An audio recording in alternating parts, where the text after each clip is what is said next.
खरं तर निर्णय घेताना त्यांची भूमिका महत्वाची होती आणि ते बेनके कुटुंबियांचे खूप घनिष्ठ होते पवार साहेब. मग तरी त्यांच्यावरच सुद्धा त्यांनी खूप विश्वास ठेवला होता की बेनके साहेब असं कधीच करणार नाही.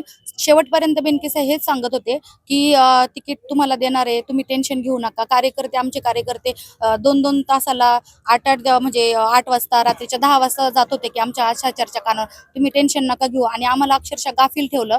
आणि दुसऱ्या म्हणजे आज आम्हाला 10 वाजता सांगणार होते ते, पण रात्री त्यांनी 10 वाजता डिक्लेअर केलं आणि सगळ्यांना झोपून द्यायचं, म्हणजे असं आमच्या कानावर आलं की ह्यांना झोपून द्यायचं आणि मग त्यांचं तिकीट जाहीर करायचं. ह्या गोष्टी आमच्यावर करणार. मग हा अन्याय कशासाठी केला? मग जर नव्हती द्यायची ना, तुम्हाला आमची आर्थिक बाजू कमकुवत आहे असं वाटत होतं ना, तर तुम्ही सुरुवातीलाच पवार साहेबांना विश्वासात घेऊन म्हणायला पाहिजे नव्हतं की साहेब तुम्हाला उमेदवारी आम्ही देत नाही. तर आम्ही हालचाली केल्या नसत्या. आम्ही समजा तुम्ही शेवटच्या क्षणापर्यंत आम्हाला थांबवले आणि कारणच नव्हतं ना आम्हाला उमेदवारी, कारण मी ओरिजिनल ओबीसी महिला आहे. मग तुम्ही जर ओरिजिनल ओबीसी महिलेला तिकीट नाकारून दुसऱ्या महिलेला देतात, हा सरळ सरळ पक्षपातपणा केलेला आहे. त्याच्यामुळे माझी जनतेला अगदी कळकळीची विनंती आहे की जनतेने दाखवून द्यावं की सर्वसामान्य माणसाच्या कुटुंबातील एवढं एकनिष्ठ माणूस असून सुद्धा जर तुम्ही नाकारताय आणि तुम्ही कोणाच्या मागे पळताय, विकास कामं बघा, सगळ्या गोष्टी सगळ्या असताना सुद्धा का उमेदवारी नाकारली, हे लोकांनी आता मतदान रूपी आशीर्वाद देऊन दाखवून द्यावं पक्षाला. खरं तर कविताताई, मला त्याच मुद्द्यावरती यायचंय. तुम्ही बऱ्याच वेळा बोललात की आर्थिक बाजू कमकुवत हा, म्हणून आमचं तिकीट त्या तिकीट ठिकाणी नाकारलंय. कापण्यात आलं. बरोबर आहे. चर्चा आहे अशी. चर्चा म्हणूयात किंवा जे काय असेल ते.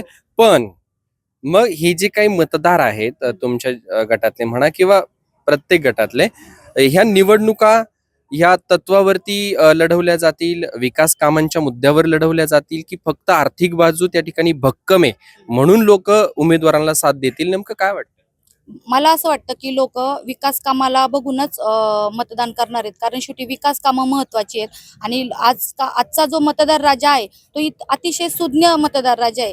त्याच्यामुळे मला असं वाटतं की सर्वसामान्य जनता हे विकास कामं पाहूनच मतदान करणार आहे. जर तुम्हाला उमेदवारी अर्ज माघारी घेण्यापर्यंत जर काही थोपवण्याचा प्रयत्न केला तर तुम्ही थांबणार का? नाही, अजिबात थांबणार नाही. कारण आता आम्हाला पण दाखवून द्यायचंय की आमच्या मागे सुद्धा काय आहे. म्हणजे आमच्या मागे सर्वसामान्य जनता, आमच्या मागे पैसा नसेल, तुम्ही पैशाने आम्हाला तोललं ना, आमच्या मागे पैसा नसेल पण आमच्या मागे सर्वसामान्य जनता 100% उभी राहणार, याची मला आत्मविश्वास आहे.